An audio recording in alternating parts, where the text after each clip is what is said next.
Freud y Dios. Dios aparece cuando el miedo ya no alcanza para explicarse solo. Aparece cuando la noche es larga, cuando el padre falta o sobra, cuando la ley se vuelve insoportable. Y alguien necesita creer que hay un ojo que ve, castiga o perdona. Freud no rodea el asunto. Dios funciona como consuelo, como prótesis simbólica, como parche psíquico.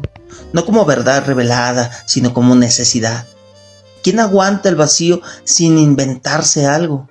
¿Quién soporta el azar puro sin armarle una cara?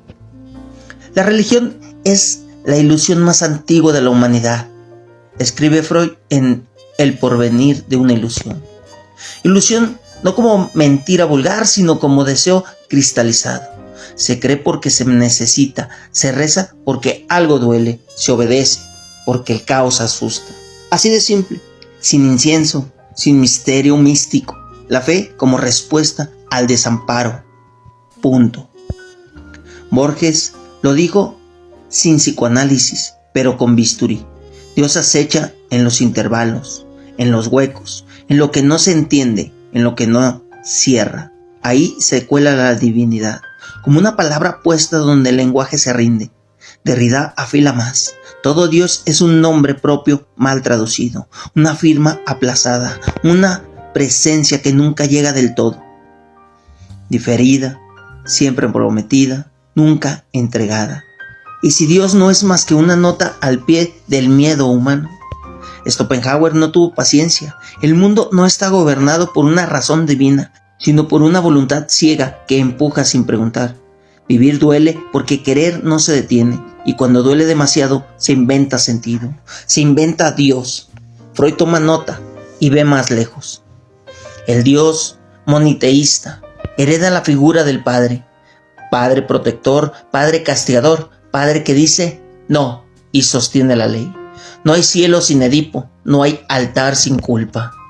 Dios ha muerto, escupe Nietzsche, pero Freud no celebra, observa el cadáver y pregunta, ¿y ahora qué hacemos con la culpa, con el deseo, con la angustia? Matar a Dios no elimina la neurosis, solo la deja sin coartada sagrada. El superyo sigue hablando, aunque ya no use sotana. Cambia el discurso, no la estructura. Antes era pecado, hoy es fracaso. Antes era infierno, hoy es ansiedad. La chinga sigue, solo cambia de nombre. Dios libera o domestica, consuela o controla, es respuesta o anestesia. Freud no insulta al creyente, lo desnuda. La religión no es estupidez, es estrategia psíquica colectiva, un acuerdo simbólico para no volvernos locos frente a la muerte, la injusticia y el sinsentido. Pero todo calmante tiene efecto secundario, obediencia, culpa, renuncia al deseo. Este episodio no busca demostrar si Dios existe. Esa pregunta ya es tramposa. La pregunta real es otra. ¿Qué hace Dios en la mente humana? ¿Qué sostiene? ¿Qué tapa? ¿Qué cobra a cambio? Freud no reza ni blasfema, analiza. Y en ese análisis Dios deja de ser sagrado y se vuelve síntoma. Un síntoma antiguo, elegante, eficaz y peligrosamente cómodo. Aquí empieza el problema. Aquí empieza el desmadre. Dios, visto desde Freud, no cae del cielo. Se fabrica en la tierra psíquica. Se arma con restos de miedo infantil, restos de autoridad, restos de deseo reprimido. No es revelación, es sedimentación. El ser humano no renuncia fácilmente a la protección paterna. Escribe Freud, y ahí está la clave. Dios no es origen, es consecuencia. No funda la ley, la legitima. No crea la culpa, la administra. El niño aprende pronto que el mundo no es amable. Aprende el límite, el castigo, la pérdida. Aprende que no todo deseo se satisface. Ahí nace el padre como figura ambigua, refugio y amenaza. Freud no romantiza esa figura, la disecciona. El padre protege, sí, pero también prohíbe. Da nombre, pero también la quita. Cuando el padre real fracasa, porque siempre fracasa, aparece el padre ideal, omnipotente, infalible, eterno. Dios como padre corregido, sin temblores, sin borracheras, sin contradicciones. Un padre que no muere, un padre que nunca dice, no sé. La religión sería la neurosis obsesiva universal de la humanidad. Escribe Freud sin pedir disculpas, y no lo dice para insultar, sino para describir una estructura: repetición, ritual, culpa, reparación. Rezar funciona como compulsión, alivia la angustia, pero la perpetúa. El creyente repite para calmarse, y al repetirse refuerza la dependencia. No hay fe sin disciplina, no hay Dios sin horario, no hay salvación sin deuda. Borges, con ironía elegante, escribió: nada es tan antiguo como las ideas nuevas. Dios es una idea reciclada hasta el cansancio. Cambia de nombre, de liturgia, de vestimenta, pero el mecanismo es el mismo: promesa de sentido a cambio de obediencia, promesa de eternidad a cambio de silencio. ¿Por qué el cielo siempre se parece tanto al orden que conviene en la tierra? Derrida mete el dedo en la llaga. Dios es un significante que nunca termina de significar. Siempre hay algo más allá del texto sagrado, algo que se posterga, algo que no se deja atrapar. La teología se vuelve comentario infinito, interpretación sobre interpretación, glosa eterna. Dios no habla, se le hace hablar, y en ese hacer el poder se acomoda. Quien interpreta manda, quien define a Dios gobierna conciencia. Freud no discute la existencia metafísica de Dios porque no le interesa. Esa discusión es una distracción. El problema no es si Dios existe, sino qué efecto produce creer en Él. Reduce el sufrimiento o lo organiza, libera o somete, calma la angustia o la explota. Freud responde con hecho clínico. La fe no elimina el conflicto psíquico, solo le da un marco simbólico. El deseo sigue empujando. La pulsión no se vuelve santa por decreto. Schopenhauer gruñe desde el fondo: la vida es dolor porque desear es faltar. Y la religión, lejos de cancelar ese dolor, lo vuelve moral. El sufrimiento ya no es accidente, es prueba. Ya no es absurdo, es designio. Se sufre porque así debe ser. Y esa idea es brutalmente eficiente. Justifica la injusticia, bendice la resignación, convierte la impotencia en virtud. Bienvenidos los pobres, dice el Evangelio. Freud escucha y anota. La renuncia del deseo se vuelve ideal. El placer se sospecha, el cuerpo se vigila, el goce se castiga. La religión no mata la pulsión, la empuja al sótano, y lo que se reprime regresa, en forma de síntoma, en forma de culpa, en forma de odio al propio cuerpo. Nietzsche lo vio claro. El cristianismo no niega la vida por error, sino por estrategia. Una vida culpable es más manejable. Una vida que se confiesa se deja vigilar. Freud coincide sin citarlo. El superyo religioso es cruel. No solo prohíbe, goza prohibiendo. Cuando más obedece, más te exige. Cuando más te sacrificas, más deuda acumulada.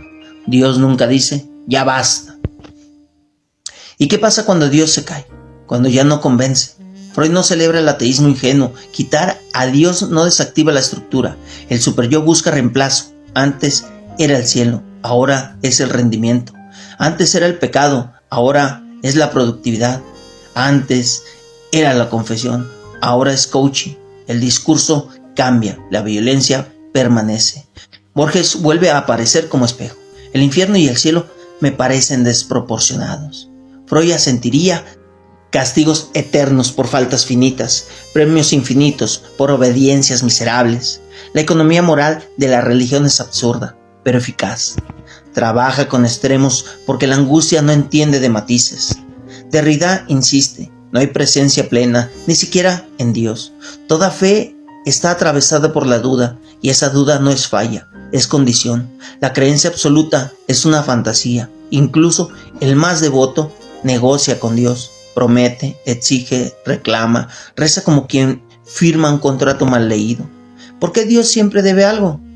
Freud observa el fenómeno colectivo. La religión organiza masas, unifica, simplifica, ofrece enemigos claros y premios futuros. El costo es alto: pensamientos suspendidos, preguntas prohibidas, deseos vigilados. El inconsciente no se somete a dogmas, pero paga caro desobedecerlos. Neurosis, culpa, angustia difusa. Dios no cura eso, lo administra. No matarás, dice la ley divina, y la historia responde con cruzadas, inquisiciones, guerras santas. Freud no se sorprende, la pulsión agresiva no desaparece, Se canaliza, se desacraliza, se mata por amor a Dios, se tortura por salvación del alma. El horror no contradice la fe, la acompaña. Schopenhauer vuelve a escupir verdad incómoda. Compasión sin ilusión es más ética que amor religioso. Freud coincide sin metafísica. Asumir el desamparo es más honesto que taparlo con promesas. No hay padre que garantice justicia cósmica. Hay que arreglársela sin red. Entonces, ¿qué queda? Freud no ofrece consuelo, ofrece lucidez. Reconocer que Dios cumple una función psíquica no lo vuelve verdadero ni falso, lo vuelve comprensible. Y lo comprensible se puede cuestionar, no para burlarse del creyente, sino para entender el precio que paga. Porque creer cuesta deseo, cuesta pensamiento, cuesta cuerpo y a veces cuesta sangre. La pregunta no es ¿Dios existe? La pregunta es más cabrona. ¿Cuánto de ti estás dispuesto a entregar para no sentir miedo? Y el miedo sigue ahí, aunque reces, aunque niegues, aunque racionalices. Freud no promete salvación, promete incomodidad. Y esa incomodidad es el inicio a algo más honesto que la fe ciega, la responsabilidad de vivir sin garantías. Freud no propone reemplazar a Dios por la ciencia como nuevo altar. Eso sería la misma trampa con bata blanca. La ciencia explica, no consuela, y cuando intenta consolar, miente. Freud lo sabe. Por eso, su apuesta no es el progreso moral ni la iluminación racional, sino algo más incómodo, asumir el conflicto como constitutivo. No hay armonía original perdida, no hay Edén previo al trauma. Nunca hubo paraíso. Hubo cuerpo, pulsión y límite desde el inicio. La religión cuenta un mito fundamental donde la caída explica el sufrimiento. Freud lo invierte. El sufrimiento no es castigo por desobedecer a Dios, es consecuencia de estar vivo. La vida, tal como nos es impuesta, resulta demasiado pesada. Escribe en el malestar en la cultura. El dolor no necesita justificación trascendente, necesita ser entendido, tramitado, no glorificado. Dios aparece como narrador omnisciente que promete sentido total. Freud sospecha de cualquier relato que cierre demasiado bien. Donde todo encaja, algo se reprimió. Donde no hay resto, hay mentira. Derrida aplaude desde la deconstrucción. Todo sistema que se presenta como complejo es violento. Dios, como concepto totalizante, no tolera fisuras. Y el sujeto humano está hecho de fisuras. Borges juega con espejos infinitos. Un Dios que lo ve todo es también un Dios atrapado en su propia mirada. ¿Quién vigila al vigilante? Freud no le pregunta, pero su análisis apunta ahí. La figura divina absorbe la angustia del sujeto a costa de inflarla. Dios se vuelve omnipotente porque el sujeto se vuelve impotente. El equilibrio es perverso. La oración, dice Freud, es diálogo con uno mismo disfrazado de trascendencia. No porque el creyente sea idiota, sino porque el inconsciente no habla en primera persona. Se desdobla, se inventa interlocutores. Dios escucha porque el sujeto necesita ser escuchado. Dios responde porque el sujeto necesita una respuesta, aunque sea en forma de silencio significativo. Schopenhauer vuelve con su pesimismo, sin azúcar. El mundo no responde a nuestras súplicas, no hay oído cósmico, la voluntad empuja sin sentido. La religión, al prometer escucha, fabrica una ficción soportable. Freud no la destruye con burla, la desmonta con clínica. El paciente reza y sigue sufriendo. A veces sufre más. ¿Y la moral? Dios no solo consuela, ordena, da mantenimiento. Freud observa cómo estos mandamientos se interiorizan. El superyo no necesita a Dios presente, ya vive dentro, castiga, incluso cuando nadie mira, incluso cuando Dios ha muerto. El creyente puede dejar la fe y conservar la culpa intacta. La neurosis no se va con el catecismo. Nietzsche lo gritó, matamos a Dios, pero seguimos hablando su idioma. Freud lo confirma, seguimos obedeciendo su estructura. La ley sin Dios se vuelve más abstracta, más fría, pero igual de exigente. Antes era Dios, lo ve, ahora es, no estoy dando el ancho. El látigo cambió de mano, no de función. Borges escribió que la teología es una rama de la literatura fantástica. Freud podría agregar, y una rama de la psicología colectiva. No por falsa, sino por eficaz. Los mitos funcionan porque organizan la experiencia. El problema empieza cuando se confunden con la realidad misma, cuando la metáfora se vuelve policía. Derrida insiste en la violencia del origen. Dios como origen absoluto clausura la pregunta. Todo queda explicado de antemano. Freud desconfía de eso. El análisis no cierra, abre, no ofrece respuestas últimas, ofrece trabajo psíquico y el trabajo cansa. Por eso la fe es tentadora, promete descanso. Venid a mí todos los que estáis cansados, dice Jesús. Freud escucha otra cosa, delega tu conflicto, entrégalo, descansa, el precio es alto, renuncia a interrogarte, renuncia a desear sin permiso, renuncia a la ambigüedad. La religión odia la ambigüedad, Freud vive de ella. La sexualidad es el punto donde Dios y Freud chocan de frente. La religión la regula, la vigila, la moraliza. Freud la coloca en el centro, no como vicio, sino como motor. El deseo no es sucio, es estructural. Reprimirlo no lo elimina, lo distorsiona. La religión produce más perversión de la que combate. Freud lo ve en los síntomas, no en sermones. Schopenhauer diría que el sexo es la trampa de la voluntad para perpetuarse. Freud afina, es también el lugar donde la ley se vuelve más cruel. Cuanto más se prohíbe, más retorna. Dios quiere cuerpo obediente, el inconsciente quiere gozar. El choque es inevitable. Borges, irónico, escribió sobre herejes que eran más fieles a Dios que los ortodoxos. Freud estaría de acuerdo. La duda es más honesta que la fe automática. La pregunta sostiene al sujeto. La respuesta cerrada lo aplasta. Derrida lo formula así. La fe auténtica siempre tiembla. Cuando deja de temblar, se vuelve dogma. La religión promete comunidad. Freud observa la masa. La masa necesita un líder, un ideal, un enemigo. Dios cumple esa función. Une a costa del excluir. El amor al prójimo tiene letra chica. Siempre hay un otro que quede fuera. El hereje, el infiel, el diferente. Freud no se sorprende. La pulsión agresiva necesita salida. La religión la organiza simbólicamente. No hay amor sin odio, escribió Freud. Dios no elimina el odio, lo redistribuye. Ama a los tuyos, odia al resto. Schopenhauer asentiría. La compasión auténtica no necesita cielo ni infierno, necesita reconocimiento del sufrimiento ajeno, no promesas de recompensa. Derrida desarma la presencia divina. Dios siempre llega tarde, siempre es anunciado, siempre es promesa, nunca es dato. Freud traduce eso a clínica. La satisfacción prometida nunca llega. El creyente espera en esta vida o en la otra. La espera organiza la conducta. El deseo se posterga, a veces hasta la muerte. ¿Y si no hay otra vida? Freud no lo afirma ni lo niega. Dice algo más incómodo. Aun si la hay, el conflicto no desaparece. La pulsión no entiende de paraísos. El inconsciente no cree en cielos, cree en repeticiones. Borges imaginó un cielo como una biblioteca infinita. Freud imaginaría un cielo lleno de síntomas no resueltos, porque nadie se analiza en el paraíso, nadie pregunta, nadie duda, y sin duda no hay sujeto. La religión ofrece sentido total, el psicoanálisis ofrece fragmentos, retazos, interpretaciones parciales. No promete salvación, promete trabajo. Por eso incomoda, por eso no compite con Dios en popularidad. Freud no quiere destruir la fe, quiere mostrar su costo psíquico, quiere que el sujeto sepa que entrega cuando cree. No hay creencia gratuita, siempre se pega con algo, deseo, pensamiento, autonomía. Schopenhauer diría que el mundo no se justifica, Freud diría que el sujeto tampoco. No hay tribunal último, no hay garantía. Vivir es arreglárselas con eso, sin Padre eterno, sin ojo omnisciente, sin contrato cósmico. Y ahí aparece el verdadero escándalo, la responsabilidad. Sin Dios, nadie te absuelve. Sin Dios, nadie te castiga desde afuera. Todo pasa por ti. Freud no lo vende como liberación romántica, lo dice como carga, pesada, ineludible. Derrida llamaría a eso hospitalidad radical al vacío. Borges lo escribía como un laberinto sin centro.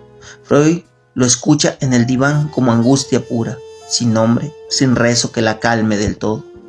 Dios calma, sí, pero también duerme, y dormir demasiado es peligroso. El despertar duele, pero permite moverse. Freud no ofrece fe, ofrece lucidez incómoda. No promete cielo, promete entender por qué inventamos uno, y entender eso no te hace mejor persona, te hace menos ingenuo. Aquí el bloque se cierra sin cerrarse, porque donde Dios ofrece respuestas, Freud deja pregunta, y esa pregunta no busca cielo, busca hacerse cargo. Freud no baja a Dios del cielo para burlarse, lo baja al terreno de lo humano para entenderlo. Y en ese gesto no hay blasfemia, hay responsabilidad.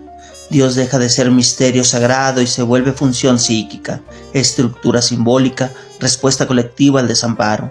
no es poca cosa, es, quizá, lo más honesto que se puede decir sin arrodillarse. La religión no nace de la estupidez ni de la maldad, nace del miedo, del dolor, de la necesidad de sentido. Freud no acusa al creyente, acusa a la ilusión cuando se vuelve intocable. Porque toda la ilusión que no se puede cuestionar termina exigiendo sacrificio, y siempre los pagan los mismos: el cuerpo, el deseo, el pensamiento crítico. Borges intuyó que Dios es un espejo que devuelve la forma de quien mira. Freud lo confirma: cada época fabrica al Dios que necesita. Padre severo, juez moroso, gerente del sufrimiento. Cambia el discurso, no la función. Donde hay angustia, aparece una voz que promete orden. Donde hay caos, se inventa un plan. Donde hay culpa, se levanta un altar. Schopenhauer ya había advertido que el mundo no ofrece garantías. Freud da el golpe final. Tampoco hay garantías internas. El inconsciente no obedece mandamientos, no distingue pecado de deseo. La religión intenta domesticarlo, pero fracasa. Lo reprimido regresa, y cuando regresa, lo hace con síntomas, con odio, con violencia moralizada. Derrida desarma el truco. Dios nunca está plenamente presente, siempre es promesa, siempre es aplazamiento. Se cree para después, se obedece para luego, se sufre hoy por una redención futura.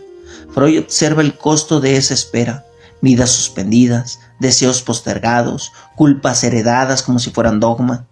La pregunta no es si Dios existe, esa discusión es cómoda, porque no toca el cuerpo.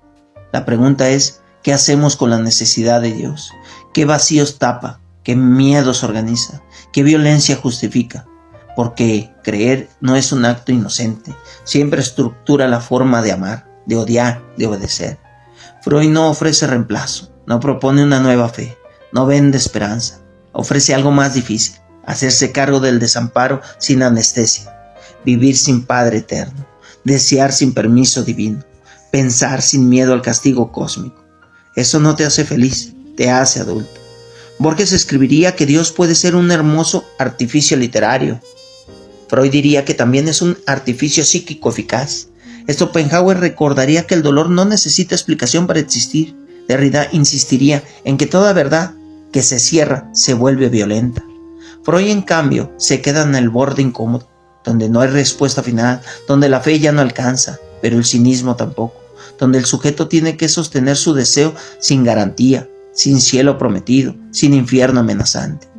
Y ahí, justo ahí, aparece algo más honesto que la fe ciega: la responsabilidad de vivir sabiendo que nadie nos debe nada, que no hay plan maestro, que no hay Dios que arregle lo que no nos atrevemos a mirar.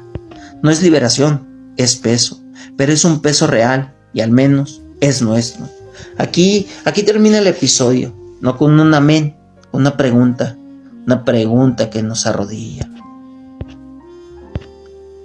Hermanas, hermanos, herejes funcionales y fieles con duda crónica, antes de bajar del púlpito y apagar esta vela simbólica que no alumbra pero decora, recordemos a Tomás de Aquino, doctor de la Iglesia, arquitecto del orden, obsesivo de la razón, santo que no le tuvo miedo al pensamiento. Tomás escribió: la verdad es la adecuación entre la cosa y el entendimiento.